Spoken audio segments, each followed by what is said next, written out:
tous et bienvenue dans ce nouveau numéro d'un livre 1000 idées. Aujourd'hui, nous allons parler, comme vous avez toujours l'habitude de le constater, d'un livre extrêmement intéressant qui a été écrit par un jeune auteur, Kylian Mbongo, et le titre de son roman c'est Reste avec Cécile, garde-le, parcours d'un orphelin. Alors, Kylian Mbongo, vous êtes avec nous, bonjour et bienvenue. Bonjour, monsieur Jawa. Alors, le roman, il a un très bon titre. Reste avec Cécile et garde-le, parcours d'un orphelin. Est-ce qu'on peut avoir les résumés condensés du roman avant qu'on puisse entrer dans le vif de notre sujet? Oui, alors ce livre, je le résume en 3 mots. Le passé, l'orphelin et l'héritage. J'ai dit un orphelin a un passé difficile. Alors, cet orphelin, lorsqu'il se souvient de ses passés, il doit chercher à faire la paix avec son passé, passer par l'acceptation, la réconciliation. Le 3e mot, c'est l'héritage. Cet héritage vient de son défunt père. Alors, cet héritage n'est pas matériel, mais il est immatériel. C'est un héritage spirituel. C'est en fait, en un mot, le résumé de ces livres. Alors, Kylian, qu'est-ce qui t'a poussé personnellement à pouvoir raconter l'histoire de Tito et explorer ses parcours d'un orphelin? Est-ce quelque chose de vécu ou des perçus dans la société? On s'est dit, tiens, il faudrait à tout prix que je raconte une histoire qui va essayer de pouvoir alerter un peu la société par rapport à ce que les jeunes qui sont orphelins vivent, ou c'est simplement juste par le goût de l'écriture que c'est venu comme ça et puis c'est parti? Alors, l'écriture de ces livres est inspirée d'abord de mon entourage. J'ai vécu à côté d'un ami qui a été orphelin de son jeune âge. Et cet ami, nous avons grandi ensemble. Je l'ai vu dans ces moments difficiles. J'ai vu aussi sa détermination. J'ai vu comment il est arrivé à vaincre, n'est-ce pas, ces difficultés-là. Et pour moi, ça m'a donné une grande leçon. Et il y a un mot dans cette histoire, c'est la solitude. Et moi, étant étudiant, loin de mes parents, je me suis retrouvé dans des moments de solitude. Et c'est dans ces moments-là que j'ai pensé à cet ami-là pour dire, est-ce que je peux l'imiter? Parce que quand on voit un orphelin, on se dit toujours qu'il est vulnérable, mais on ne voit pas aussi la force qui est en lui, cette résilience, cette persévérance, et comment il arrive à vaincre ces difficultés pour arriver à s'affirmer, à réussir dans la vie. C'est là que je me suis dit, cette histoire doit nous apprendre quelque chose. Et je l'ai mis par écrit. Et comment ressentir cette solitude alors que, vous avez dit, nous sommes dans une société où vous avez de voisins, de collègues, des amis à la faculté. Et comment est-ce qu'on peut rester dans cet état de solitude alors que forcément on a des personnes avec lesquelles on peut échanger à la faculté, à l'église, un peu partout? Voilà, il y a un chanteur qui le dit bien. Il dit, on est tous solitaires, mais on se soigne par le partage. Ça veut dire qu'il y a toujours un moment où on se retrouve seul à prendre des décisions seul. Et même si on a des parents riches qui ont des moyens, mais il y a toujours un moment où on va se retrouver seul à prendre des décisions qui vont déterminer le cours de notre vie. Alors, c'est dans ce sens-là, comme le dit aussi souvent l'ancien président français Nicolas Sarkozy, qui dit « Tout peut s'arrêter. Tout ce qu'on croit dur se casse, mais tout ce qu'on croit fragile persiste parce qu'on y prête attention. » C'est à ce niveau-là que j'écris pour dire, même si vous n'êtes pas orphelin, mais vous devez savoir que tout peut s'arrêter d'un moment à l'autre. Voilà. Et en lisant le roman, on sent qu'il y a un tout petit peu de dose d'autobiographie. Est-ce qu'il y a une part d'autobiographie de Kylian dans le personnage de Tito, ou c'est simplement une simple coïncidence? Alors, ma part d'autobiographie est beaucoup plus dans les pères de Tito. Alors, cela est inspiré de mon expérience personnelle du salut. Le moment où je suis devenu chrétien, c'est à ce moment-là que je me suis dit, et si tout s'arrêtait? Et si je soufflais une dernière bougie sur terre, qu'est-ce que je laisserais? Je ne suis pas encore père, je ne suis pas encore, je n'ai pas encore beaucoup de biens. Mais quel est cet héritage que je peux laisser à mes petits frères ou aux jeunes de cette génération?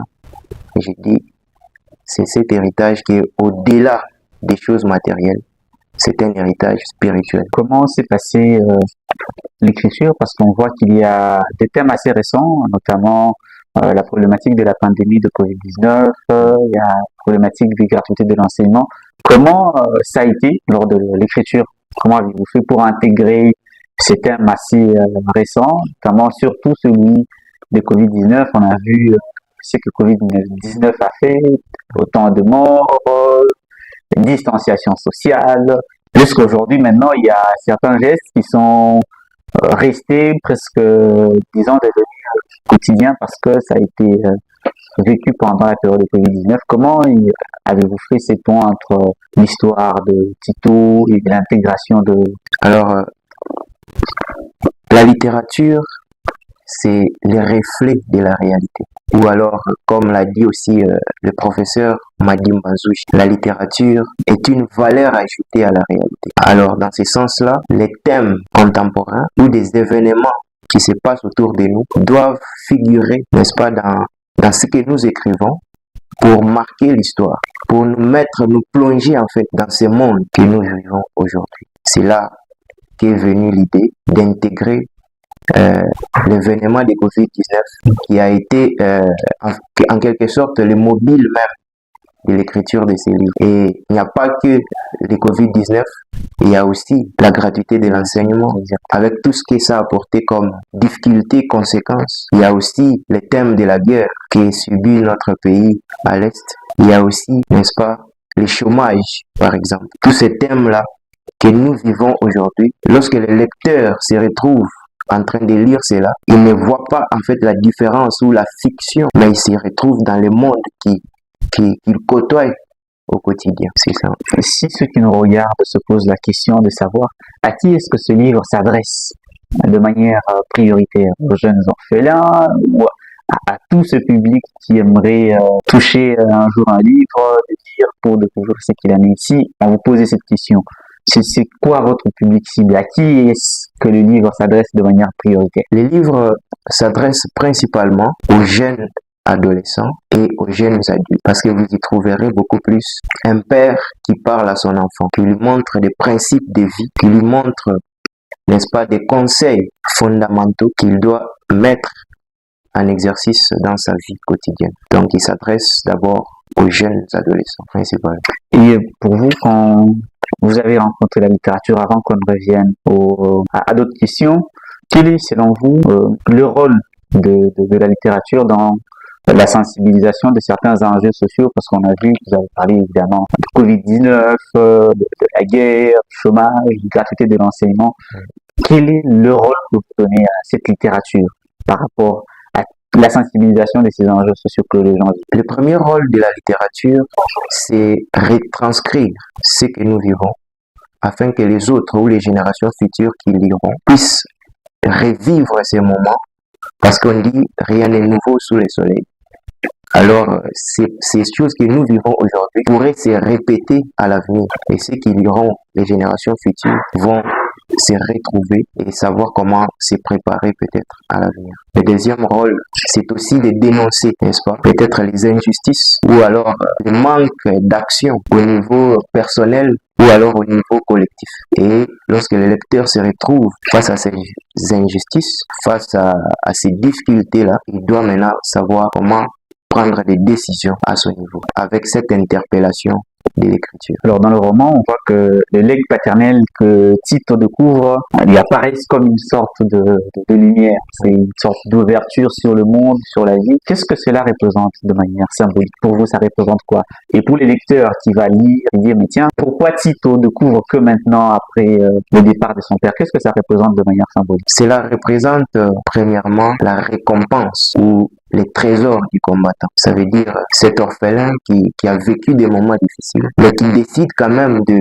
rechercher son identité, faire la découverte de soi, n'est-ce pas, rechercher sa mère qu'il a abandonnée, et pour la réconciliation et tout cela, il va découvrir un trésor. Parce que lorsque nous avons un passé difficile, nous restons figés, nous n'arrivons pas à avancer. Alors, il nous faut faire la paix avec notre passé. Parce que l'on dit souvent, il faut oublier. Mais moi, je dis, on ne peut pas oublier, mais l'on peut accepter. C'est ça la première étape pour faire la paix avec son passé, c'est l'acceptation. Il accepte qu'il est orphelin et il doit pardonner ensuite. Et c'est dans ce sens-là qu'il arrivera à trouver un trésor, cet héritage qui lui est légué. C'est même le symbole de ces textes qui lui sont laissés. Pour ces jeunes qui nous regardent, qui nous écoutent, qui peut se trouver dans la situation de Tito, qui s'est dit mais c'est tellement difficile de vivre ce qui s'est dit comme ça, ce qui est écrit parfois. Qu'est-ce que vous, en tant qu'écrivain, vous espérez susciter comme réaction auprès de vos lecteurs, surtout les adolescents ainsi que les jeunes adultes, lorsqu'ils liront le livre?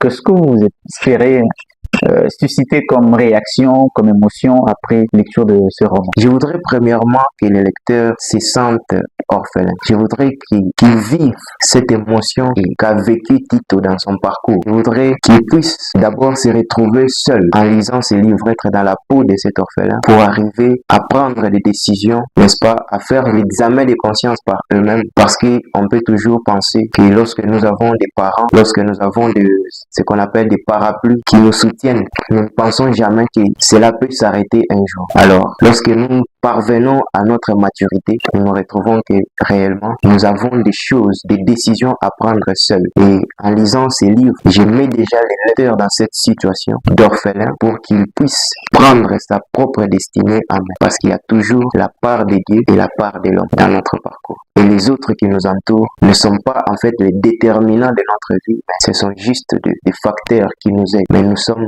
au point individuel solitaire. Alors, il y a notamment à la fois qui est quasi omniprésent dans le roman, des références, des passages bibliques qui sont cités par-ci, par-là. Pourquoi ce choix de pouvoir intégrer de références bibliques et comment espérez-vous, que pensez-vous que les lecteurs en déduiront? Pensez-vous que tous les lecteurs seront forcément d'accord sur cet aspect-là? Parce que aujourd'hui, de plus en plus, la littérature, c'est désolidarise un peu, disons, de certaines valeurs, parce que c'est plutôt un récit fictif, on raconte une histoire, c'est plus le plaisir de la langue, on joue un peu avec la langue et tous les différents aspects qui tournent tout autour. Un homme sans foi, je ne sais pas ce que l'on peut en faire. C'est ce qu'a dit Confucius. Un homme qui n'a pas de foi n'a pas de repères en fait.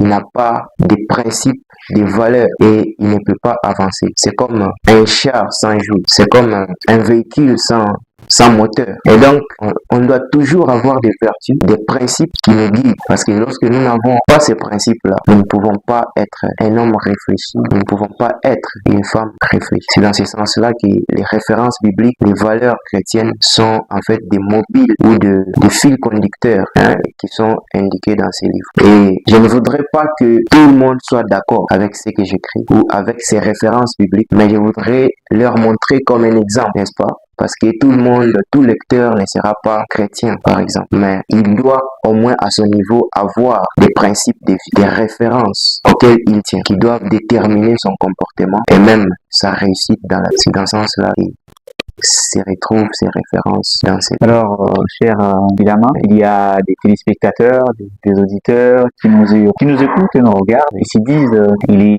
jeune écrivain. Si jamais il y a des conseils à donner à ceux qui aimeraient un jour aussi écrire un livre? Parce que on sait que les écrivains, tous, ils ont presque un même discours. Est-ce que vous aurez un discours différent pour dire, par exemple, qu'est-ce qui vous a motivé à devenir écrivain ou qu'est-ce qui vous a poussé à devenir aujourd'hui écrivain? Ce qui m'a premièrement poussé à devenir écrivain, c'est transcrire mon propre vécu dans un livre afin que je sois sûr de ne pas l'oublier et aussi que les autres découvrent ce monde qui est rempli de merveilles. Et étant écrivain, l'on est aussi observateur. Ce que les autres n'arrivent pas à examiner, observer, c'est lui qui se donne le rôle d'écrivain. Il a beaucoup plus d'attention, même sur des petites choses réalisées dans notre quotidien. Alors je voudrais être comme ce peintre qui s'occupe à peindre le monde. Et moi, je le fais avec mes mots. Et aujourd'hui, quelles sont les grandes difficultés auxquelles, en tant qu'écrivain, connaissant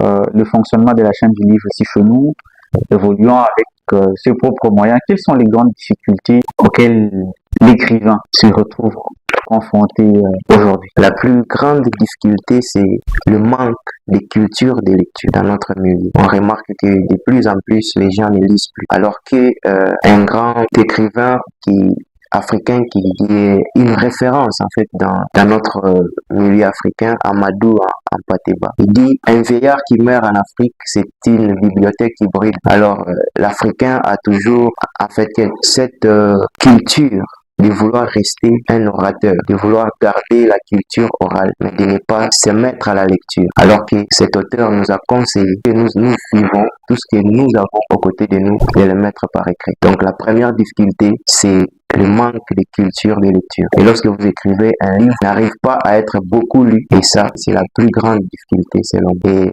l'autre difficulté, c'est aussi la commercialisation de ces livres-là. Les livres est là, mais est-ce qu'il peut arriver dans les coins les plus reculés, par exemple? Par quel moyen? Y a-t-il des bibliothèques? Y a-t-il des librairies? C'est ça même des difficultés principales que je relève. Alors, chers amis téléspectateurs, chers amis auditeurs, n'ayez pas peur de vous lancer, vous aussi, si vous avez une histoire à nous raconter.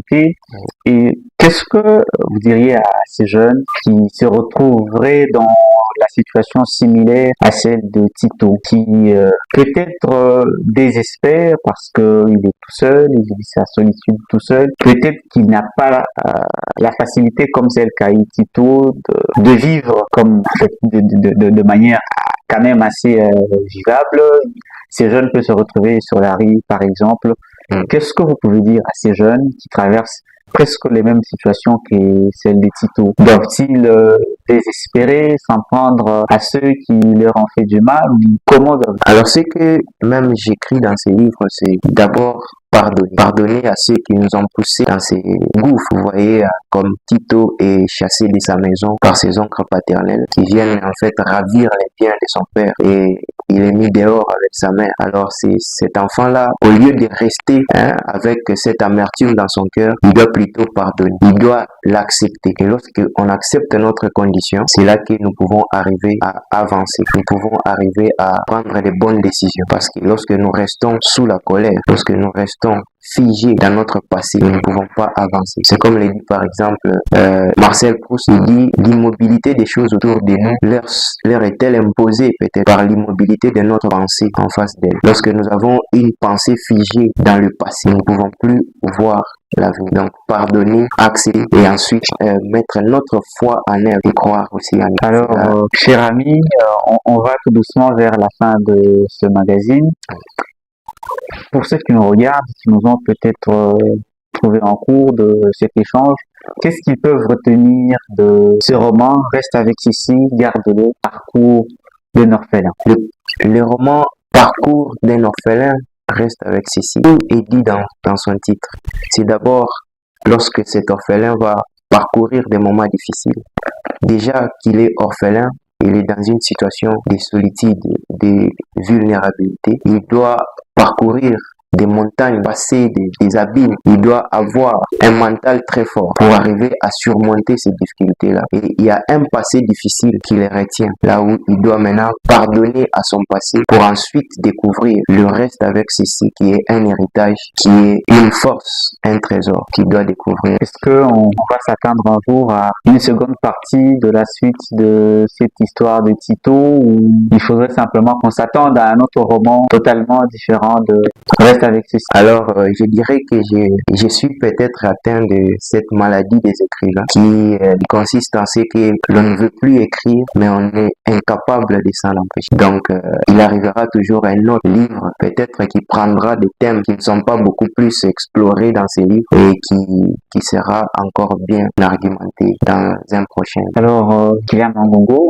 on vous dit merci d'être venu échanger avec nous autour du roman Reste avec ceci et garde-le, parcours d'un orphelin. Merci beaucoup, c'est un plaisir pour moi. Alors, très chers amis téléspectateurs, chers amis auditeurs, vous l'avez compris, nous sommes arrivés à la fin de cet échange. On dit souvent que les bonnes choses ne durent pas. Eh bien, si vous avez aimé ces magazines, dites merci à la grande équipe. Mais avant de finir, ce roman Reste avec ceci et gardez-le. C'est une main tendue à ceux qui doutent, ceux qui traversent des périodes de turbulence, ceux qui sont dans l'ombre. Ces romans seront comme une sorte de lueur. Vous savez où le trouver. N'hésitez pas à nous rendre visite sur l'avenue de Mamie, numéro 48. Vous avez aimé ce magazine, dites merci à toute la grande équipe. N'hésitez pas à aller faire un tour sur notre compte YouTube Un livre mille idées. Abonnez-vous pour ne rien rater de nos nouvelles émissions. D'ici et là, prenez soin de vous. Au revoir.